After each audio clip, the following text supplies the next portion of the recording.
നമസ്കാരം, ഞാൻ Sethulakshmi. Chemmanur international jewellers Kaumudi ഹെഡ്ലൈൻസിലേക്ക് സ്വാഗതം. Presented by NCDC. കലങ്ങി മറിഞ്ഞ് UP.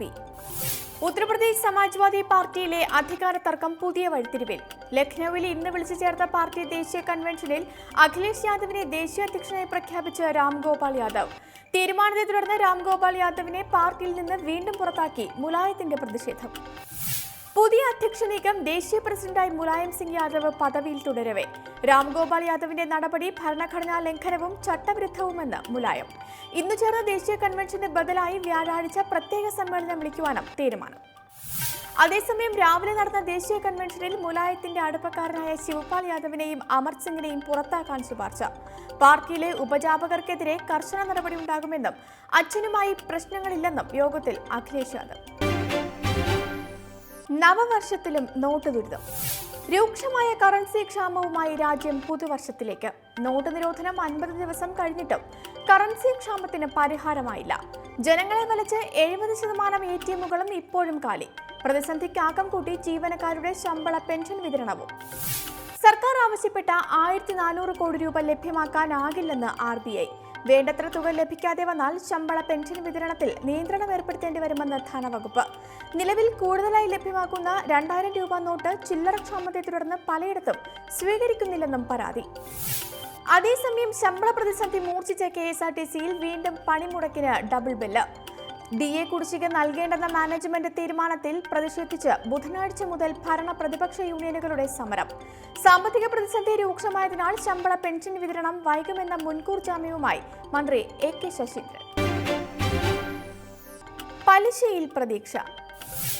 കറൻസി ക്ഷാമം രൂക്ഷമാകുമ്പോഴും നോട്ട് നിരോധനത്തെ ന്യായീകരിച്ച് കേന്ദ്ര ധനമന്ത്രി അരുൺ ജെയ്റ്റ്ലി. നടപടി പുരോഗമിക്കുന്നത് ശരിയായ ദിശയിൽ. ബാങ്കുകളിലെ പലിശ നിരക്കുകൾ കുറയുമെന്നാണ് പ്രതീക്ഷിക്കുന്നതെന്നും വിശദീകരണം. അതിനിടെ ഭവന വായ്പാ പലിശ നിരക്കുകൾ കുറയ്ക്കാൻ ബാങ്ക് മേധാവികളുടെ യോഗത്തിൽ ധാരണ. പ്രവാസികളായ ഇന്ത്യക്കാർക്ക് പഴയ നോട്ടുകൾ ജൂൺ 30 വരെ പരിധിയില്ലാതെ മാറാമെന്ന് RBI. ഇളവ് ലഭിക്കുക നവംബർ 9 മുതൽ ഡിസംബർ 30 വരെ വിദേശത്തായിരുന്നവർക്ക്. എന്നാൽ പാകിസ്ഥാൻ, ബംഗ്ലാദേശ്, നേപ്പാൾ, ഭൂട്ടാൻ എന്നിവിടങ്ങളിലുള്ള ഇന്ത്യക്കാർക്ക് ഈ സേവനം ലഭിക്കില്ലെന്നും റിസർവ് ബാങ്ക്. ചോര കൊണ്ട് തുടക്കം. തുർക്കി നഗരമായ ഇസ്താംബുളിൽ നിശ ക്ലബിലെ പുതുവത്സരാഘോഷം ചോരയിൽ മുക്കി ഭീകരാക്രമണം. വെടിവയ്പിൽ 35 മരണം, 40-ലധികം പേർക്ക് പരിക്ക്. പുതുവർഷത്തിൽ ലോകം കേട്ട ആദ്യ ഭീകരാക്രമണത്തിന് പിന്നിൽ ഏത് ഗ്രൂപ്പെന്ന് അവ്യക്തം. നിശ പാർട്ടികൾക്ക് പ്രശസ്തമായ ഇസ്താംബുളിനെ ഞെട്ടിച്ച ആക്രമണം പുലർച്ചെ 1:15. അക്രമി സംഘത്തിൽ എത്ര പേരുണ്ടായിരുന്നെന്നോ പ്രകോപനം എന്തെന്നോ അറിയില്ലെന്ന് ഇസ്താംബുൾ ഗവർണർ. സാന്താക്ലോസിന്റെ വേഷത്തിലെത്തിയ അക്രമിയാണ് ആദ്യം വെടിയുതിർത്തതെന്ന് ദൃക്സാക്ഷികൾ. ഇന്നത്തെ സ്വർണ്ണവെള്ളി നിരക്കുകൾ.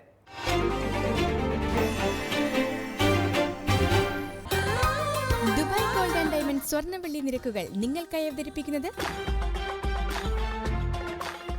Dubai gold and diamonds, India, UAE, Oman, Bahrain.